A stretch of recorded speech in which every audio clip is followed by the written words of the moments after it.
Good morning everyone, other good afternoon to all. तो जैसे कि हमने कल डिस्कस किया था कि हम अपना स्टार्ट करेंगे कोई रीजनिंग का टॉपिक रिगार्डिंग हमारी जो प्रिपरेशन रहेगी फॉर जेके बैंक एग्ज़ाम या for that matter any banking exam. ठीक है, तो इससे पहले आपने मैथ्स का लेक्चर ज्वाइन किया होगा। अब हम कंटिन्यू करेंगे अपने रीजनिंग के लेक्चर से।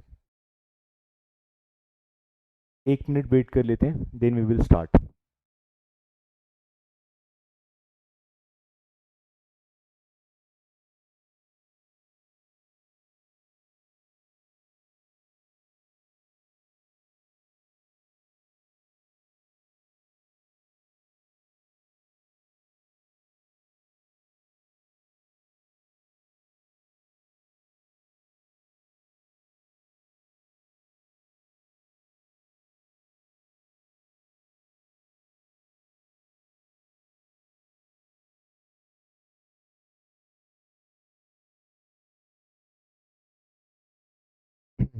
तो हमारा जो बैच स्टार्ट हुआ है 1 जून से, that is of your probationary officer as well as clerical department की जो वैकेंसीज आएंगी आपकी जेके बैंक के अंडर, या फिर मैंने आपको अगेन बोला है जो भी आपकी अगर आप एज ए बैंकिंग एक्सपीरियंट है तो आप इसको स्टिल अवेल कर सकते हो। हमारा मोड रहेगा offline as well as online. तो आप इस कोर्स को एनरोल कर सकते हैं, आप इस कोर्स को ज्वाइन कर सकते हैं। ये हमारे गिवन नंबर्स हैं, आप इस पर कोई भी आपकी क्वेरी हो आप पूछ सकते हैं। This is our address 343A Gandhinagar near Pahalwan sweets Jammu. आज हम स्टार्ट करेंगे अपना रीजनिंग का पहला topic, that is coded inequality, जो जनरली आपके कभी कभी 3 क्वेश्चंस या फिर 5 क्वेश्चंस पूछे जाते हैं। रिसेंटली जेकेएसएसबी के एग्जाम में भी इसका क्वेश्चन आया था।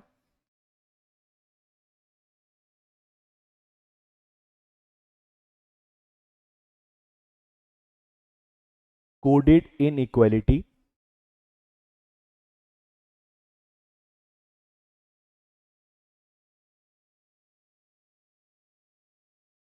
या फिर कभी कभी इसको सिंबॉलिक रिप्रेजेंटेशन या सिंबॉलिक इनइक्वालिटी के हिसाब से भी जाना जाता है। तो कोडेड इनइक्वालिटी जो चैप्टर है वो डील करता है हमारे स्टेटमेंट बेस्ड क्वेश्चन और उसके दिए हुए कंक्लूजन्स के साथ। जैसे आपने सिलोगिज्म चैप्टर अगर किया होगा तो वहां पर भी आपने देखा होगा कि हमारे पास स्टेटमेंट्स होती हैं। उन स्टेटमेंट्स को देखकर हम एक वेन डायग्राम बनाते हैं, या फिर रूल्स के साथ भी कर सकते हो, that is up to you कि आपने उसको कैसे प्रिपेयर किया चैप्टर को। तो उस गिवन स्टेटमेंट्स को देखकर आप एक वेन डायग्राम बनाओगे और देखोगे कि आपका जो कंक्लूजन है वो फॉलो करेगा या वो कंक्लूजन फॉलो नहीं करेगा, या वो दोनों कंक्लूजन फॉलो नहीं करेंगे अगर 2 कंक्लूजन है, या फिर उसमें केस ऑफ आइदर होगा। तो उसी हिसाब से यहाँ पर भी कोडेड इनइक्वालिटी वाले चैप्टर में भी आपको स्टेटमेंट्स दी जाएंगी, आपको स्टेटमेंट्स दी जाएंगी और उन स्टेटमेंट्स के साथ आपको बनाना होगा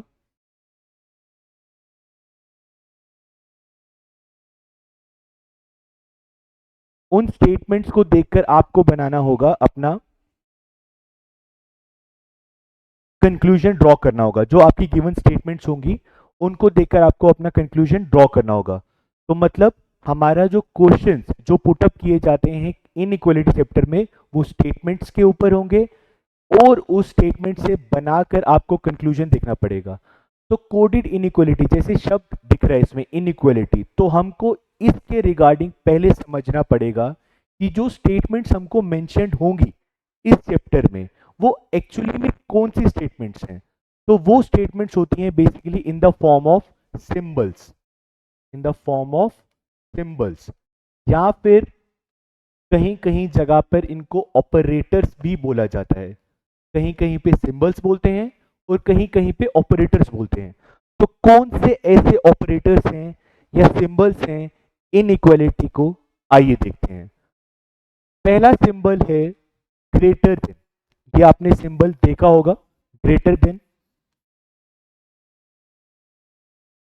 जैसे कि अगर मैं अब लिखता हूं यहां पर A is greater than B, तो आपको समझ आएगा इस साइन को देखकर कि जो A एंटिटी या A एलिमेंट की वैल्यू है वो हमेशा बी से ज्यादा होगी। मतलब ए अगर 5 है तो बी कभी भी 5 नहीं हो सकता। B could be 4, could be 3, could be 2, could be 1। तो ए एंटिटी क्या बताएगी कि ए एंटिटी बी से ज्यादा है? क्यों? क्योंकि जो ऑपरेटर है उनके बीच लगा हुआ वो साइन है, वो सिंबल है, डिफाइन करता है कैरेक्टर कि वो कैसा है। तो यहां पर आपको कैरेक्टर समझ आ गया कि ये वाला साइन ग्रेटर देन का कैरेक्टर बताएगा कि जो एलिमेंट उसके पीछे लगा है उसकी वैल्यू हमेशा ज्यादा होगी। सिमिलरली अगर ग्रेटर का कैरेक्टर ऐसा है तो स्मॉल का भी होगा, मतलब ग्रेटर देन या लेस देन। तो अगला ऑपरेटर क्या आ गया हमारे पास? लेस देन का। तो मतलब अगर a is less than b है तो दैट मीन्स कि a की वैल्यू हमेशा b के रिस्पेक्ट में कम रहेगी। और तीसरा जो हमारे पास ऑपरेटर है that is equals to, that is of equals to. मतलब a जो एलिमेंट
वॉइस क्लियर जा रहा है?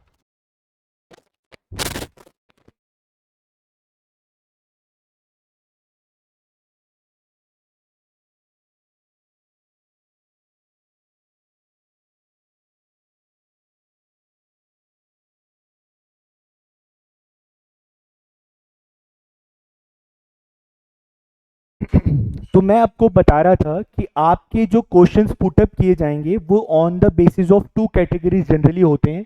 It could be direct statement और it could be coded form. Direct statement हो गया कि जहां पर आपको एलिमेंट डायरेक्टली मेंशन्ड हो, जैसे मैं लिख देता हूं A is greater than equals to B, less than C, greater than equals to D, greater than E, less than F greater than G greater than equals to G. तो यहाँ पर आपके पास डायरेक्ट अगर एलिमेंट्स के बीच में operators हैं तो इसके ऊपर वो आपसे कंक्लूजन ड्रॉ करने को बोलेगा, क्या ए ग्रेटर देन डी है, क्या बी ग्रेटर देन ई है, या क्या जी ग्रेटर देन इक्वल्स टू सी है। इस टाइप के कंक्लूजन आपको ड्रॉ करने को बोलेगा। मतलब आपको गिवन स्टेटमेंट से ही अंदाजा लगाना है।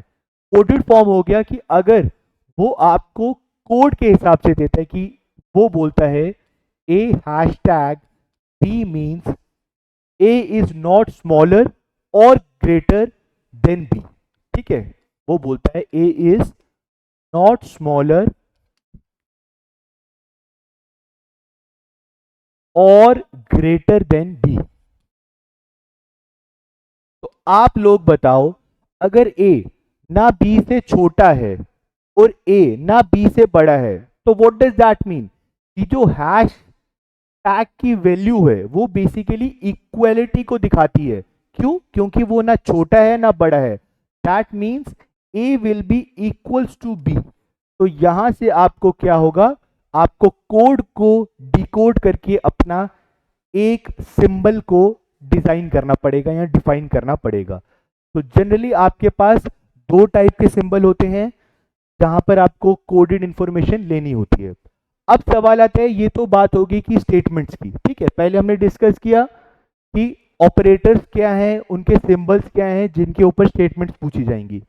फिर हमने देखा कि भाई जो स्टेटमेंट्स आएंगी वो आ किस हिसाब से सकती हैं। इट कुड बी डायरेक्ट और it could be in the form of code. इसके अलावा भी बहुत सारे पैटर्न्स होते हैं, इनके सब पार्ट होते हैं, लेकिन वो हम उनके क्वेश्चंस भी देखेंगे। बट अभी के लिए आप रखो कि स्टेटमेंट दो टाइप की आ सकती हैं, कोडेड और डायरेक्ट। तो ये बात होगी स्टेटमेंट की। अब बात होगी कंक्लूजन की, कि कंक्लूजन किस टाइप का हो सकता है।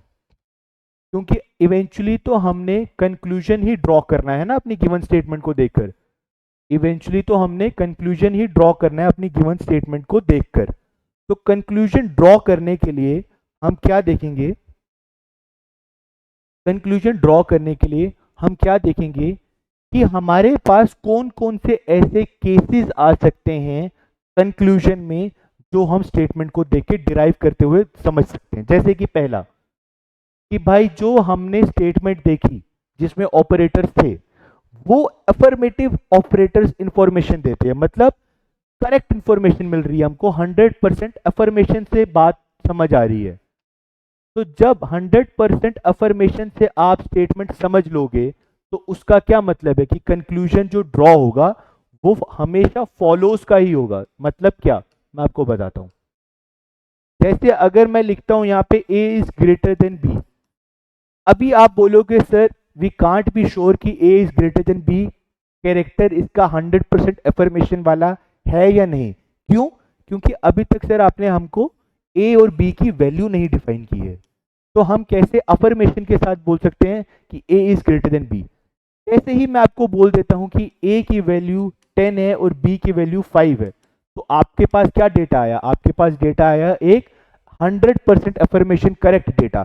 उससे आप क्या बता पाओगे कि yes sir A is greater than B, this will follow. Why? क्योंकि अब हमारे पास जो डेटा गिवन है वो करेक्ट है एज पर to the statements mentioned.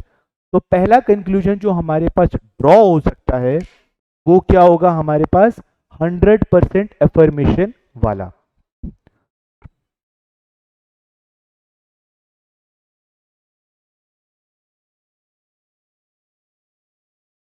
100% affirmation वाला।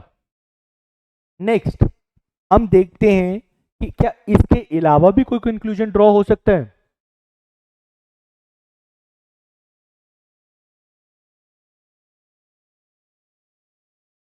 क्या इसके अलावा भी कोई कंक्लूजन ड्रॉ हो सकता है।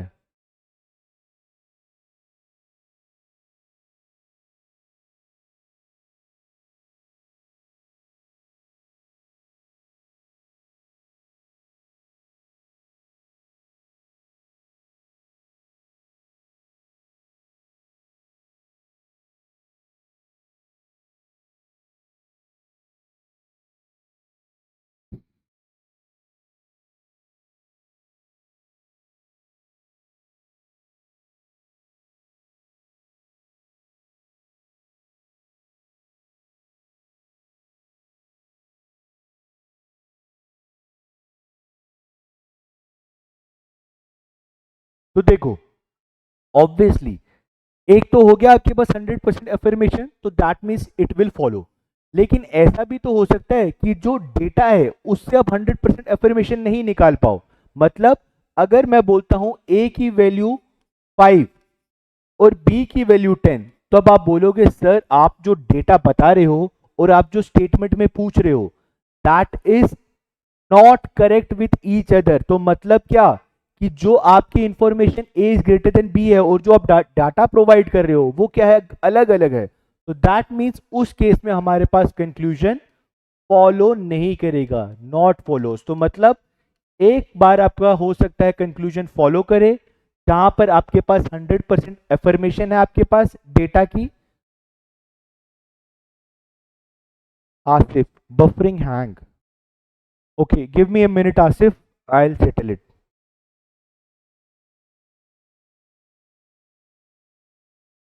Give me a minute, we will settle it, no issues. आपको समझ आ रहा है वैसे आसिफ? जितना हमने अभी तक कवर किया आपको समझ आ रहा है? कोई डाउट तो नहीं है उसमें? अगर डाउट है तो आप बता सकते हो। ठीक है, 100% एफर्मेशन मतलब डेटा जो हमारे पास है as per statement that is correct, that means 100% affirmation. अगर डेटा जो हम फेच कर रहे हैं गिवन स्टेटमेंट से वो करेक्ट नहीं है, तो दैट मीन्स कि जो हमारा गिवन कंक्लूजन है वो नॉट फॉलो हो गया। Third, the case of contradiction.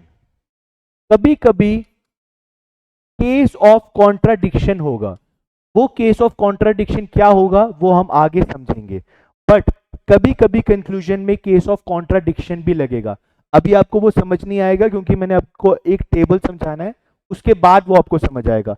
But अभी के लिए आप इतना याद रखो कि एक हो गया हमारे कंक्लूजन हो सकता है फॉलो करे 100%, एक हो सकता है नॉट फॉलो नहीं करे, एक हो सकता है केस ऑफ कॉन्ट्राडिक्शन, और एक होता है हमारे पास केस ऑफ आइदर। मतलब आइदर का केस भी बन सकता है। जैसे आपने सिलोगिज्म में देखा होगा आइदर केस, वैसे ही आपका आइदर केस कहां बन सकता है आपका, इन द इनइक्वालिटी क्वेश्चन, जहां पर आपको दो स्टेटमेंट्स और दो कंक्लूजन है और उन दो कंक्लूजन में आपको लगता है कि सर इसमें हमारा केस ऑफ आइदर बनेगा। जैसे मैं लिखता हूं यहां पर, ऐसा होगा कि जैसे स्टेटमेंट 1 गिवन होगी, स्टेटमेंट 2 गिवन होगी, उन दोनों का आपने डेटा बना के कुछ समझा और उसके बाद आपको कंक्लूजन 1 गिवन होगा, कंक्लूजन 2 गिवन होगा। तो कंक्लूजन और कंक्लूजन 1 और कंक्लूजन 2 दोनों फॉलो नहीं होते होंगे, बट इनका आपस में आइदर का केस बन सकता है। ठीक है, इनका आपस में आइदर का केस बन सकता है। एक हिसाब से ये कंक्लूजन भी हमारा बनेगा। तो क्या समझा हमने अभी तक, जल्दी से मैं आपको बता देता हूं। हमने समझा कि कोडेड इनइक्वालिटी चैप्टर डील करता है कुछ सिंबल्स या ऑपरेटर्स के साथ। वो सिंबल्स और ऑपरेटर्स होते हैं हमारे पास greater, less than, equals to, और ये मेन ऑपरेटर से ही हम इवेंचुअली अपने दो और ऑपरेटर्स बनाते हैं, जैसे ग्रेटर देन इक्वल्स टू और लेस देन इक्वल्स टू। इन ऑपरेटर्स की हेल्प से बनता है हमारे पास स्टेटमेंट क्वेश्चन, जो हो सकता है डायरेक्ट स्टेटमेंट हो नेचर का या फिर कोडेड फॉर्म हो नेचर का। डायरेक्ट फॉर्म हो गया कि जहां पर सीधे आपके पास स्टेटमेंट मेंशन्ड हो कुछ इस हिसाब से, और कोडेड फॉर्म हो गया जहां पर आपको फेच करनी हो डिटेल, कोड को डिकोड करना हो, डी इंक्रिप्ट करना हो, और फिर वहां पर आपको बताना हो कि हमारे पास सिंबल्स क्या बन रहे हैं। तो स्टेटमेंट के बाद हमने देखा कंक्लूजन्स, कि कंक्लूजन किस हिसाब से हमारे पास ड्रॉ होंगे।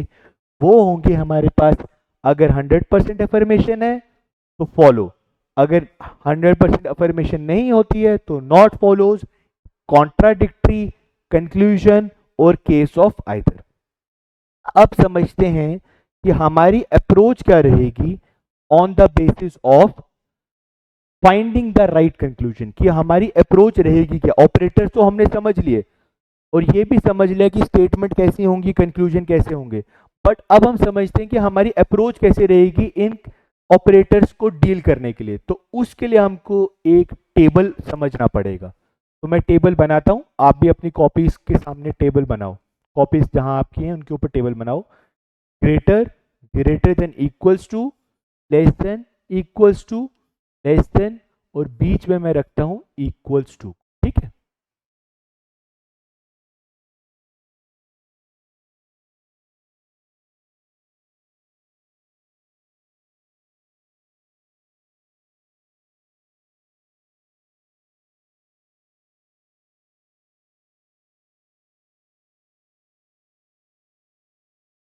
तो देखो मैंने यहाँ पर अपने जितने भी ऑपरेटर्स हैं या सिंबल्स है उनको मेंशन किया है, जैसे कि ग्रेटर देन इक्वल्स टू, यहाँ पे less than equals to, less than और बीच में इक्वल्स टू।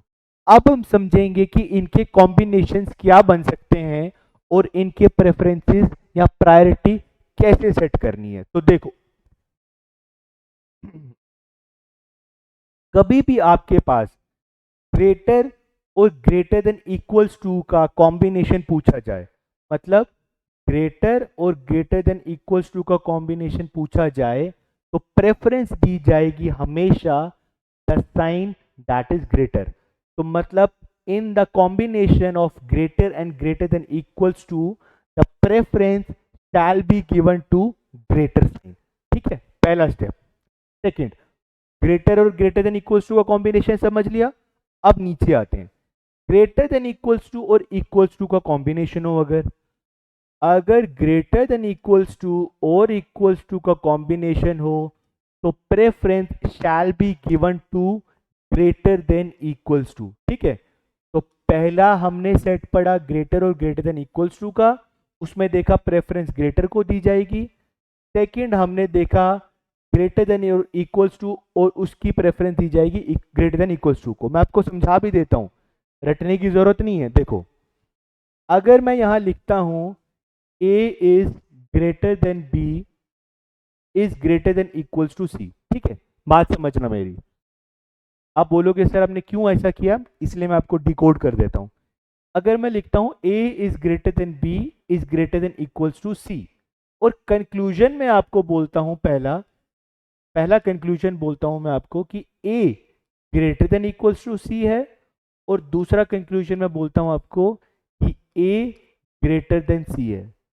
अब आप मुझे बताओ क्या a greater than equal to c हो सकता है? देखो a की वैल्यू b से बड़ी होनी चाहिए, तो सपोज करो मैं a को 10 रखता हूं और b को मैं 7 रखता हूं, तो यहां पे फिट बैठता है। क्यों? क्योंकि a की वैल्यू b से बड़ी है, 10 हो गया a, 7 हो गया b।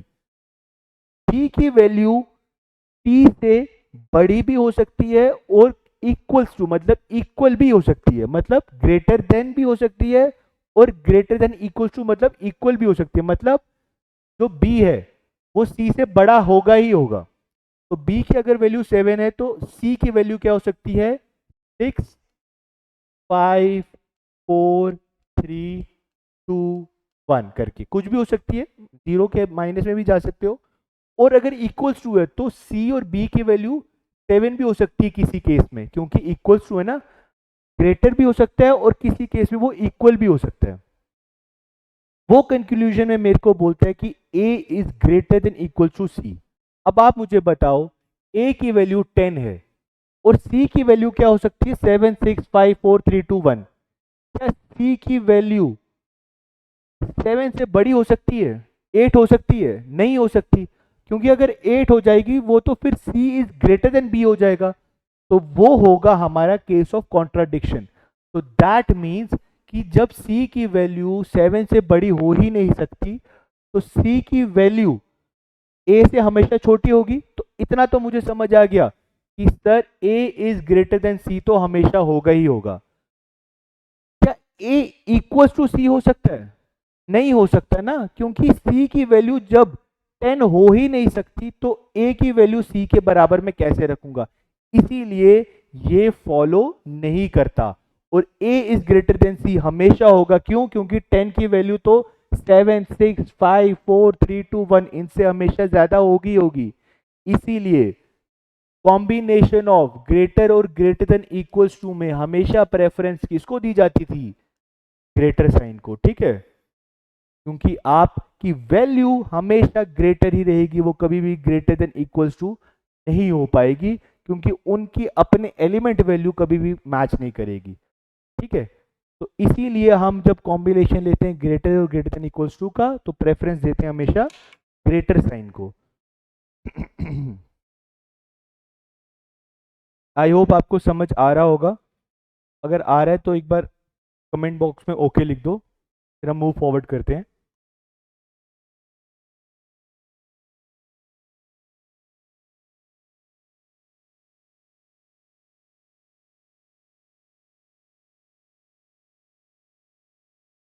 चलो नेक्स्ट कॉम्बिनेशन फिर समझते हैं कौन कौन से हैं हमारे पास।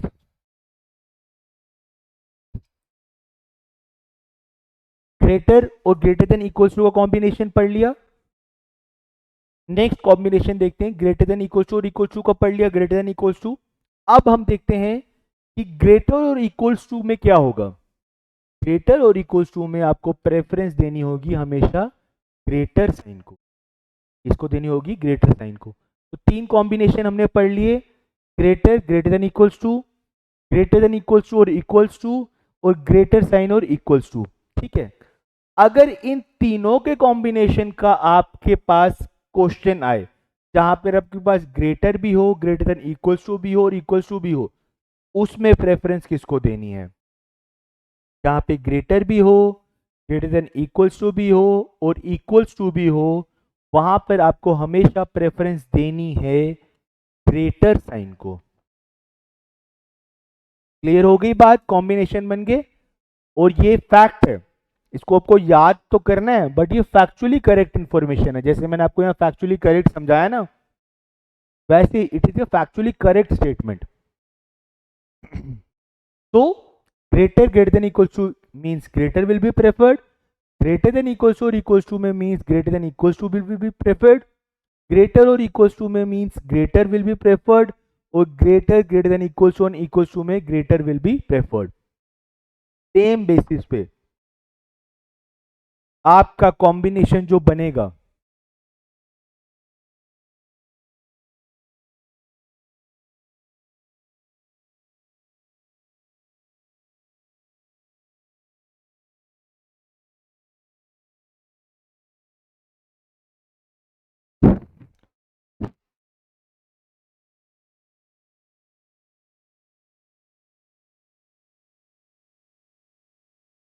सेम बेसिस पे आपका कॉम्बिनेशन जो बनेगा वो नीचे वाले फ्लोर्स का बनेगा। जैसे कि equals to less than equals to का क्या कॉम्बिनेशन रहेगा, इक्वल्स टू और लेस देन इक्वल्स टू का क्या कॉम्बिनेशन रहेगा, तो उसमें हमेशा प्रेफरेंस दी जाएगी लेस देन इक्वल्स टू को, में प्रेफरेंस दी जाएगी हमेशा लेस देन इक्वल्स टू को।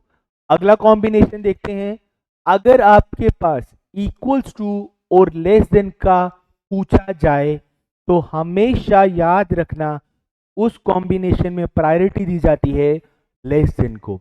और सिमिलरली जैसे मैंने आपको ऊपर बताया, जहां पर आपके पास ग्रेटर देन इक्वल्स टू और इक्वल्स टू के कॉम्बिनेशन की प्रेफरेंस ग्रेटर देन है, वैसे ही लेस देन इक्वल्स टू और लेस देन इक्वल्स टू की कॉम्बिनेशन की preference less than equals to और लेस देन इक्वल्स टू के कॉम्बिनेशन की प्रेफरेंस हमेशा किसको दी जाएगी, लेस देन को दी जाएगी। तो ये हमारे कुछ सेट हैं जो हमारे बन पाए हैं on the basis of this table.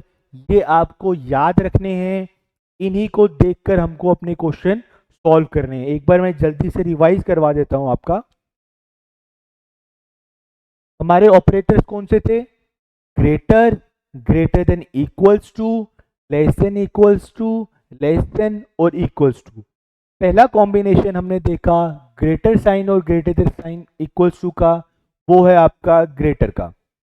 Second combination हमने देखा ग्रेटर देन इक्वल साइन और इक्वल्स टू का, उसको हमेशा प्रेफरेंस दी जाएगी ग्रेटर देन इक्वल्स टू को।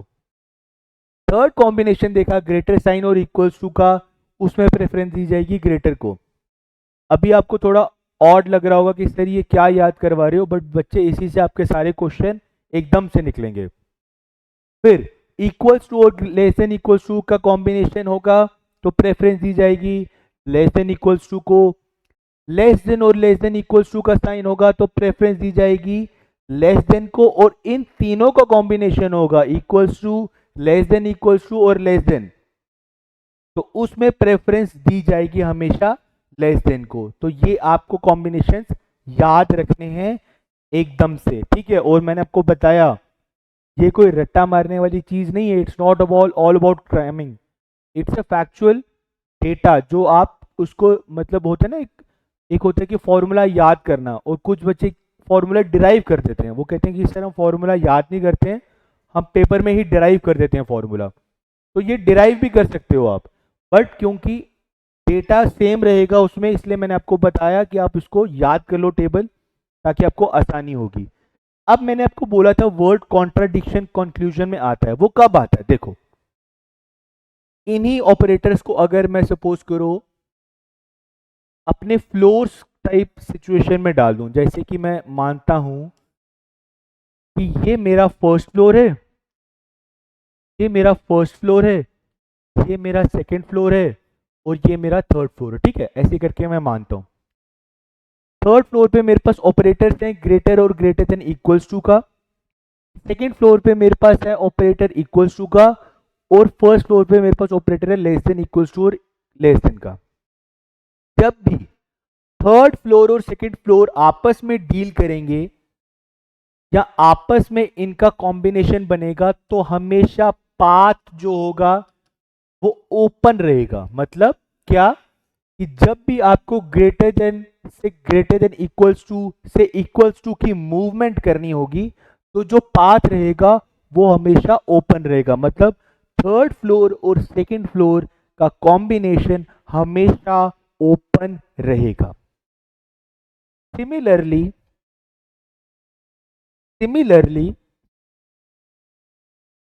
जो फर्स्ट फ्लोर और सेकंड फ्लोर का कॉम्बिनेशन है उसका भी पाथ ओपन रहेगा। मतलब less than equals to, less than और इक्वल्स टू को आपस में अगर मूवमेंट करनी है, मतलब मैं लेस देन इक्वल्स टू से लेस देन जा रहा हूं और फिर इक्वल्स टू जा रहा हूं, तो यहां पर भी आपका मूवमेंट होगी, पाथ ओपन रहेगा। बट कॉन्ट्राडिक्शन कब आएगी? तब मूवमेंट फर्स्ट और थर्ड को मिलेगी। मतलब जब आपके एलिमेंट्स की मूवमेंट, क्योंकि यहां जो ये जो ऑपरेटर है इसके लेफ्ट और राइट कोई ऑपरेटर के एलिमेंट होगा ना, जैसे कि ए या बी ऐसे करके कोई ना कोई एलिमेंट होगा, तो उस एलिमेंट की मूवमेंट आपकी थर्ड फ्लोर से फर्स्ट फ्लोर पर नहीं हो पाएगी, क्योंकि वहां पर उसको केस ऑफ कॉन्ट्राडिक्शन मिलेगा। क्या मिलेगा? Case of contradiction. अगर आपको ये भी समझ नहीं आ रहा तो इससे भी मैं आपको इजी करके समझा देता हूं। देखो, अगर आपको गेट ओपन मिलेगा तो आप याद करना कि आपका मूवमेंट पॉसिबल है एलिमेंट्स में। ठीक है, क्या मिलेगा? अगर आपको गेट ओपन मिलेगा, गेट ओपन का मतलब क्या है? गेट ओपन का मतलब क्या है? गेट ओपन का मतलब है, जैसे अगर मैं लिखता हूं यहां पे ग्रेटर देन का साइन, तो यहां पर मैं लिखता हूं ए एलिमेंट, यहां पर मैं लिखता हूं बी एलिमेंट, यहां पर मैं लिखता हूं बी एलिमेंट।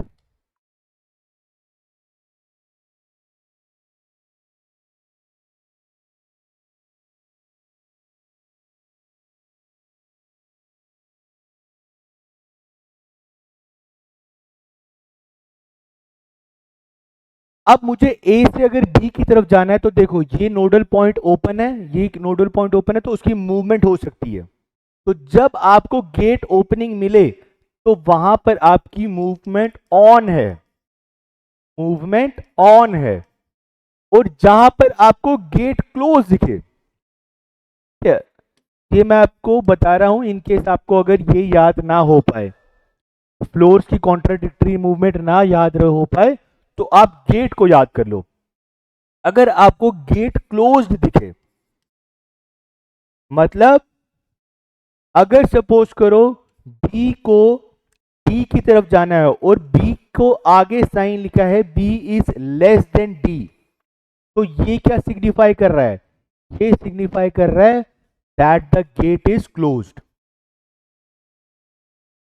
तो इससे क्या समझ आता है? इससे समझ आता है कि अगर गेट ओपनिंग होगी, मतलब अगर आपको यहां पर ऐसा दिखेगा स्ट्रक्चर, तभी मूवमेंट ऑन है। और अगर आपको सामने ऐसा स्ट्रक्चर दिख रहा है आपको, he pointed towards you या pointed towards that element, that means gate is closed, so the movement will not be on. ठीक है, मैं आपको अब क्वेश्चन कोई करवाता हूं, उससे आपको और क्लैरिटी हो जाएगी. अभी मैं आपको आइदर केस नहीं समझाऊंगा.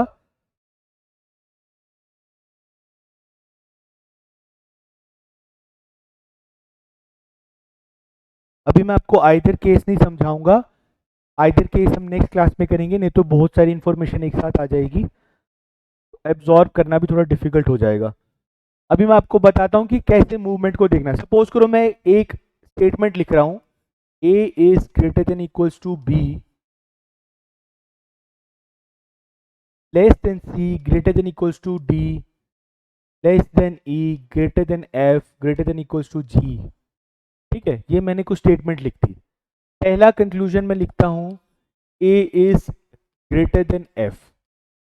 सेकेंड कंक्लूजन में लिखता हूं E is greater than G. Third conclusion में लिखता हूं A is greater than B. Fourth conclusion में लिखता हूं C is greater than F. ठीक है, ये मैंने कुछ कंक्लूजन्स लिख लिए हैं इस गिवन स्टेटमेंट से. आओ देखें अब जितना हमने अभी तक पढ़ा है उसको कैसे अप्लाई करना है. ठीक है, ये मेरे पास स्टेटमेंट आ गई, ये मेरे पास स्टेटमेंट आ गई और मैंने कुछ कंक्लूजन्स लिखे हैं. A is greater than F, E is greater than G, A is greater than B, C is greater than F. These are the different statements. Now let's see कि हम कैसे ड्रॉ करेंगे इन कंक्लूजन्स को with respect to the given statements. Let's see. पहला, A is greater than F. मैंने आपको बोला आपको A is greater than F पे जाने के लिए क्या चाहिए, मूवमेंट ओपन चाहिए. अब हम देखते हैं क्या मैं ए से एफ तक हमारे को गेट ओपन मिल रहे हैं, तभी तो हमारी मूवमेंट हो पाएगी. ए हमारा यहां पर है, एफ मेरा यहां पर है. क्या ए से बी की तरफ जाते हुए मुझे गेट ओपन मिल रहा है? तो बिल्कुल मिल रहा है. ये देखो ओपन गेट है ना ये, तो ए से बी की तरफ मैं मूवमेंट कर सकता हूं. क्या मैं बी से सी की तरफ मूवमेंट कर सकता हूं? तो नहीं कर सकता. क्यों? क्योंकि बी से सी की तरफ जाते ही मुझे गेट क्लोज दिखा. तो जैसे ही गेट बंद हो गया तो मेरी मूवमेंट क्लोज हो गई. जब मेरी मूवमेंट ही क्लोज हो गई तो जो ए है वो एफ तक कैसे पहुंच पाएगा? नहीं पहुंच पाएगा ना. जो ए है वो एफ तक कैसे पहुंच पाएगा? नहीं पहुंच पाएगा. तो जब वो पहुंच ही नहीं पाएगा तो मैं कैसे कंक्लूजन ड्रॉ करूंगा ए इज ग्रेटर देन एफ का? तो that means A is greater than F. ये आपका नहीं होगा फॉलो, क्योंकि हमारी मूवमेंट ही ब्लॉक हो गई है because of different operator on the front of us which is showing the sign of a closed gate. अगला देखते हैं. अगला वो मेरे को बोलता है E is greater than G. क्या जो E है वो G से बड़ा है? तो देख लेते हैं. पहले मुझे देखना है कि क्या मैं E से G तक पहुंच पा रहा हूं कि नहीं. मुझे तो पहले यही चेक करना है ना कि मैं E से G तक पहुंच भी पा रहा हूं कि नहीं, मेरी मूवमेंट वहां तक हो भी पा रही है कि नहीं. आओ देखें. E मेरा यहां पर है, G मेरा यहां पर है. E से F तक जाते हुए मुझे गेट ओपन मिल रहा है. बिल्कुल, गेट इज ओपन. तो यहां पर मेरे को अगर गेट ओपन मिल रहा है तो मेरी मूवमेंट E से F तक हो सकती है. That is true. F से G तक मुझे जाना है. क्या मुझे गेट ओपन मिल रहा है? तो अगेन गेट ओपन बिल्कुल भाई साहब मिल रहा है. तो मतलब F से G की तरफ भी मेरी मूवमेंट हो सकती है. दैट मीन्स कि मुझे E एलिमेंट G तक पहुंचाने में कोई प्रॉब्लम नहीं होगी, कोई दिक्कत नहीं होगी. E से G तक की जो मूवमेंट है वो बिल्कुल सही से चलेगी. E से G तक की मूवमेंट बिल्कुल सही से चलेगी. तो अब मुझे देखना है क्या कि E is greater than G हो पाता है या नहीं हो पाता है. तो देखते हैं. E is greater than F greater than equals to G. E is greater than F greater than equals to G. मैंने आपको बताया इसमें कौन से आपके ऑपरेटर्स है, एक ग्रेटर देन साइन का, एक ग्रेटर देन इक्वल्स टू का साइन का, एक ग्रेटर साइन का, एक ग्रेटर देन इक्वल्स टू के साइन का. इन दोनों के कॉम्बिनेशन में किसको प्रायोरिटी दी जाएगी? हमेशा ग्रेटर साइन को। तो मतलब जब ग्रेटर और ग्रेटर देन इक्वल्स टू आएगा तो ग्रेटर की प्रायोरिटी दी जाएगी, तो मतलब ई इज ग्रेटर देन जी, ये मेरा फॉलो करेगा। मेरे को वो पूछ भी यही रहा है क्या ई इज ग्रेटर देन जी है, तो that mean this will follow, this is A correct conclusion, this will follow, this is A correct conclusion. I hope आपको समझ आ रहा होगा।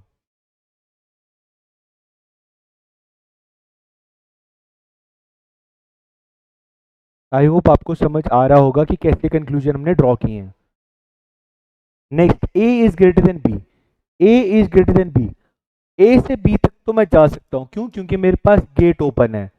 बट मैं ए इज ग्रेटर देन बी नहीं बोल सकता, क्योंकि वो एफर्मेशन के साथ मेरे को बता रहा है कि भाई A is greater than equals to B, तो मतलब देर इज ए चांस कि ए और बी की वैल्यू इक्वालिटी में हो, मतलब इक्वल हो। बट यहां पे वो चांस नहीं छोड़ रहा, यहां वो बोल रहे कि भाई ए बी से 100% अगर बड़ा ही है तब हमें बताओ। तो भाई वो कभी एक कोई चांस है ना उसका कि वो इक्वालिटी साइन शो कर दे और बी इक्वल में, तो this will not follow. Last conclusion देखते हैं हम अपना, C is greater than F। C कहां पर है हमारा? यहां पर है। F कहां है हमारा? यहां पर। अब देखो, C से F तक मुझे जाना है, ओपन गेट मिला, बिल्कुल। D से E तक अगेन मुझे क्या मिल गया? Closed gate. तो मेरी मूवमेंट क्या हो गई? ब्लॉक हो गई। C से D तक तो मैं जा पाया, बट आगे मुझे क्या मिल गया? Closed gate. मेरी मूवमेंट क्या हो गई? ब्लॉक हो गई। तो जब मेरी मूवमेंट ब्लॉक हो गई तो मैं C को उठाकर F तक नहीं पहुंचा पाऊंगा। तो जब मैं उसको पहुंचा ही नहीं पाऊंगा तो मैं कंपैरिजन क्या करूंगा C is greater than F का? तो मतलब ये कंक्लूजन भी आपको फॉलो नहीं करेगा, सिर्फ आपका E is greater than G होगा, क्योंकि E is greater than G में आपके पास कॉम्बिनेशन बनता है ग्रेटर साइन का और ग्रेटर देन इक्वल्स टू के साइन का। और मैंने आपको बताया कि ग्रेटर साइन और ग्रेटर देन इक्वल्स टू के साइन में हमेशा प्रेफरेंस दी जाती है ग्रेटर साइन को, व्हिच मींस कि this will follows, that is E is greater than G, that means E is greater than G। I hope इतना आपको क्लियर होगा।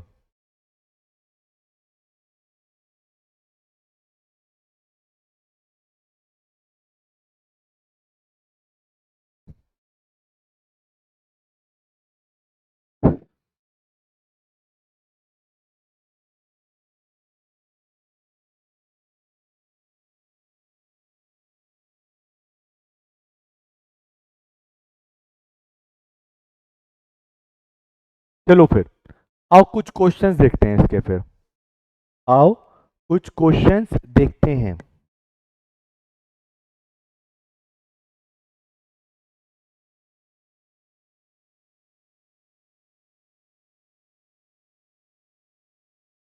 आओ पहला क्वेश्चन देखते हैं। ठीक है, अब तो आपने सारा डेटा एब्जॉर्ब कर लिया, अब समझ लिया अच्छे से। अब हम क्वेश्चन जल्दी जल्दी से अटेम्प्ट करते हैं।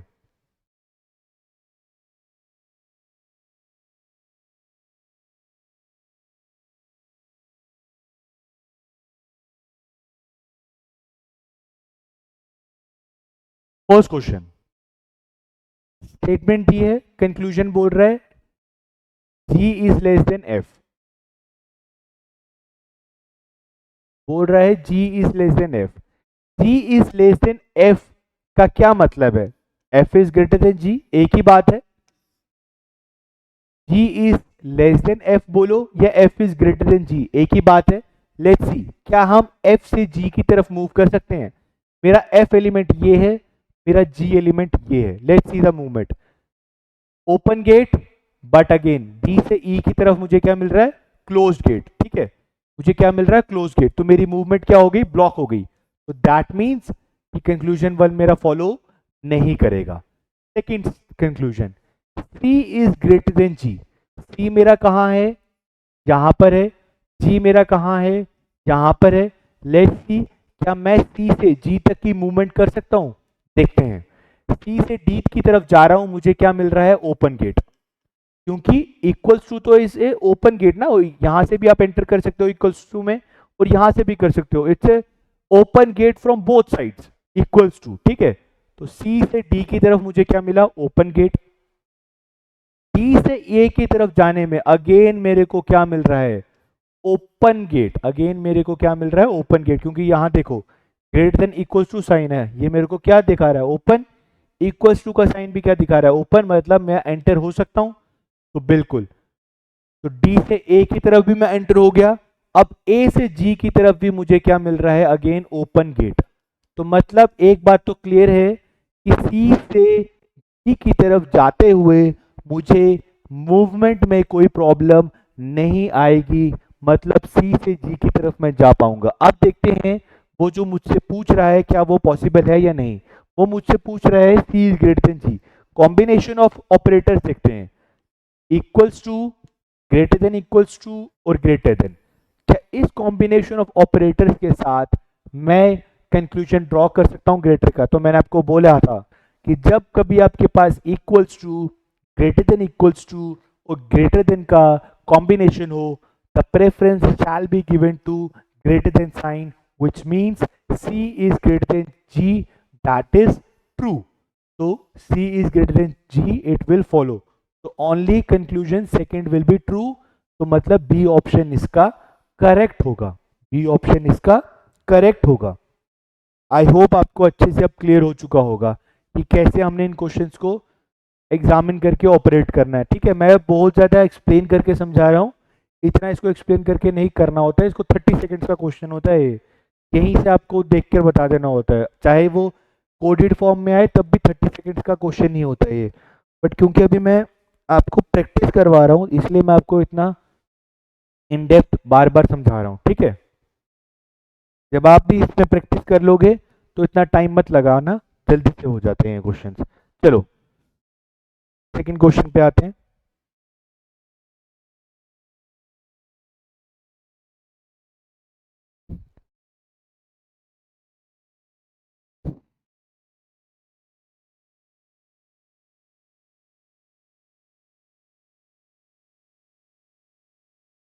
एक सेकंड फर्स्ट।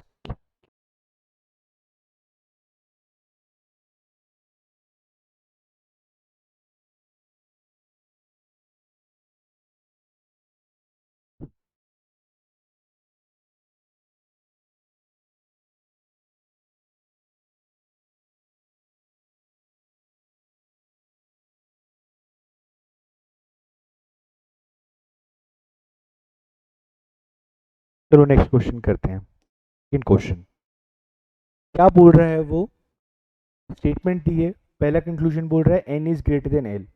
एन मेरा यहाँ पर है, एल मेरा यहाँ पर है। क्या मुझे एन से पी की तरफ ओपन गेट दिख रहा है? बिल्कुल ओपन गेट है, ये एंटर हो सकता हूँ।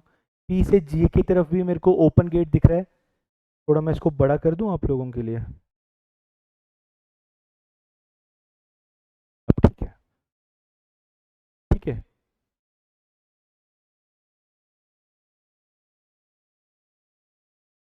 N is greater than L. N से पी की तरफ मैं जा सकता हूँ, बिल्कुल ओपन गेट है, मैं जा सकता हूँ। पी से जे की तरफ भी मैं जा सकता हूँ, ओपन गेट है, जा सकता हूँ। जे से ओ की तरफ भी मैं जा सकता हूँ, बिल्कुल ओपन गेट है, जा सकता हूँ। ओ से एल की तरफ भी जा सकता हूं मैं, क्यों? क्योंकि ओपन गेट है। तो मतलब मेरी मूवमेंट पे तो कोई प्रॉब्लम नहीं है। अब हम देखते हैं कि कॉम्बिनेशन हो सकता है कि नहीं। तो एन से एल की तरफ मैं जा रहा हूं तो मुझे कॉम्बिनेशन मिलता है ग्रेटर देन का, इक्वल्स टू का, ग्रेटर देन का और ग्रेटर देन इक्वल्स टू का। तो जब कभी आपके पास ऐसा कॉम्बिनेशन हो, greater, equals to, greater than और ग्रेटर देन इक्वल्स टू, तो मैंने आपको बताया उसमें प्रेफरेंस किसको दी जाएगी? हमेशा ग्रेटर साइन को। तो that means n is greater than L, this will follow। n is greater than L, this will follow। ये कंक्लूजन सही है, क्योंकि कॉम्बिनेशन में आप जब देखोगे तो greater than, equals to, greater than और ग्रेटर देन इक्वल्स टू, इसके कॉम्बिनेशन से हमेशा रिजल्टेंट प्रायोरिटी किसको, प्रेफरेंस किसको दी जाती है? ग्रेटर साइन को। तो दिस विल फॉलो। नेक्स्ट, वो बोल रहा है क्या m o के बराबर है, तो m यहाँ है o यहाँ है। पहली बात तो मैं m से o की तरफ जा ही नहीं पा रहा, और सिमिलरली क्योंकि वो इक्वलिटी का साइन है, मतलब आप यहाँ से भी एंटर हो सकते हो, आप यहाँ से भी एंटर हो सकते हो। तो हम देख लेते हैं क्या मैं m से o की तरफ जा पा रहा हूँ, तो मैं m से o की तरफ तो जा नहीं सकता। सिमिलरली क्या मैं o से m की तरफ जा सकता हूँ, तो अगेन यहाँ से भी मेरे पास गेट क्लोज है और यहां से भी मेरे पास गेट क्लोज है, तो मतलब this will not follow. Only conclusion 1 is true, तो सेकंड का क्या आंसर आना चाहिए, ओनली कंक्लूजन 1 इज ट्रू।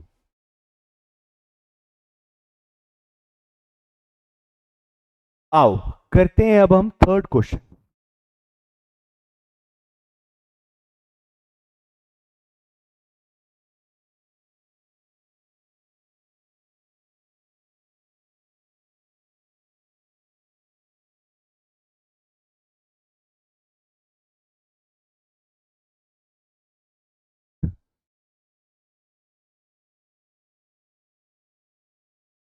कल जो हम क्वेश्चंस करेंगे उसमें मैं टाइमर लगा के आपसे भी पूछूंगा कि आपके क्या आंसर्स आ रहे हैं, ठीक है, तो टाइमर लगा के करेंगे। अभी तो चलो मैं करा देता हूँ, कल आप भी करके दिखाना। स्टेटमेंट गिवन है, पहला वो बोल रहा है एच से एफ इक्वालिटी का साइन, तो मतलब मुझे एच से एफ जा भी सकता हूँ और एफ से एच भी जा सकता हूँ, कहीं भी जा सकता हूँ। तो बिल्कुल एच से जी ओपन गेट, जी से एफ ओपन गेट तो मतलब एच इक्वल्स टू एफ बिल्कुल सामने ही दिख रहा है, तो this will follow. Second, J is greater than G, J कहां पर है, यहां पर, और जी कहां पर है, यहां पर। तो जे से एच की तरफ मूवमेंट कर सकता हूं मैं, बिल्कुल कर सकता हूं, ओपन गेट है, ठीक है। जे से मैं एच की तरफ मूवमेंट कर सकता हूं क्योंकि ओपन गेट है। एच से जी की तरफ मूवमेंट कर सकता हूं मैं, बिल्कुल कर सकता हूं, इक्वालिटी का साइन है, ओपन गेट है, एंटर हो जाऊंगा। अब वो बोलता है जे इज ग्रेटर देन जी, तो मैंने आपको बोला था जब कभी भी ग्रेटर देन साइन और इक्वल्स टू का कॉम्बिनेशन आया तो आपने हमेशा प्रेफरेंस किसको देनी है, ग्रेटर साइंस को। तो मतलब J is greater than G, this will follow. It means कि इसमें आपके दोनों कंक्लूजन फॉलो होते हैं, मतलब both, B option, both conclusion 1 and 2 will be following, ठीक है। तो आपके इसके दोनों कंक्लूजन फॉलो होते हैं। बाकी के क्वेश्चन हम कल की क्लास में करेंगे डिस्कस, और मैं इसमें आपको आइदर केस भी समझा दूंगा, और हम कुछ देखेंगे इसके on the basis of symbol कि कैसे उसको डिकोड करके क्वेश्चन करना है। आई होप आपको आज की क्लास समझ आई होगी। थोड़ा सा बफरिंग इशू है मेरे को लग रहा है, बट स्टिल अगर आपको आज का सेशन अच्छा लगा तो आप कमेंट बॉक्स में कुछ, आपको अगर रिव्यू देना है या फिर कुछ फीडबैक देना है तो आप दे सकते हैं। मैं जल्दी से एक बार इसको रिपीट कर देता हूँ। आज हमने स्टार्ट किया कोडेड इनइक्वालिटी का चैप्टर, ऐसे ही करके हम सारे चैप्टर्स करेंगे 1 by 1, चाहे वो सिटिंग अरेंजमेंट हो, पजल हो, सिलॉग हो, ठीक है। कोई भी आपके जो बैंकिंग के चैप्टर्स हैं, मशीन इनपुट आउटपुट हो, वो हम 1 by 1 टैकल करते रहेंगे। कोडिंग इनइक्वालिटी किया, ऑपरेटर्स पढ़े कौन कौन से होते हैं, मेन कौन से हैं, ऑक्सिलरी कौन से हैं, देखा किस हिसाब से क्वेश्चन पूछे जाते हैं, स्टेटमेंट्स क्या हो सकती हैं, देखा कंक्लूजन क्या बन सकते हैं, फॉलोज होगा, नॉट फॉलो हो सकता है, कॉन्ट्राडिक्टरी नेचर हो सकता है, और आइदर बन सकता है।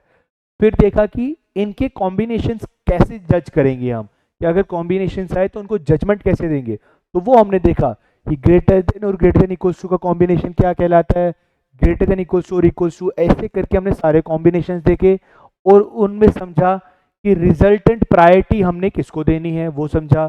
फिर देखा हमने कि कॉन्ट्राडिक्टरी कब होता है बेसिकली, तो देखा कि जब थर्ड और फर्स्ट फ्लोर की इंटरैक्शन हो तभी कॉन्ट्राडिक्शन आती है, जब कभी पाथ में प्रॉब्लम आए मूवमेंट की। फिर मैंने कहा अगर आपको पाथ की मूवमेंट फ्लोर्स के मेथड से ना आती हो, आप सीधे देखो कि गेट ओपन है या गेट क्लोज है, तो हमने गेट ओपनिंग में देखा मूवमेंट हो सकती है, फिर हमने देखा गेट क्लोजिंग में क्या मूवमेंट हो सकती है या नहीं हो सकती। तो मैंने यहाँ से बोला जैसे ए से बी आप मूवमेंट कर सकते हो क्योंकि यहाँ पे गेट ओपन है, तो इसके बेसिस पे फिर हमने कुछ क्वेश्चन डिस्कस किए कि किस हिसाब से हमारी मूवमेंट होगी या नहीं होगी, और इवेंचुअली हमारे कंक्लूजन क्या बनेंगे। तो आई होप आपको आज का सेशन समझ आया होगा। अपनी प्रिपरेशन अच्छे से रखें। Thank you so much. Good luck to all.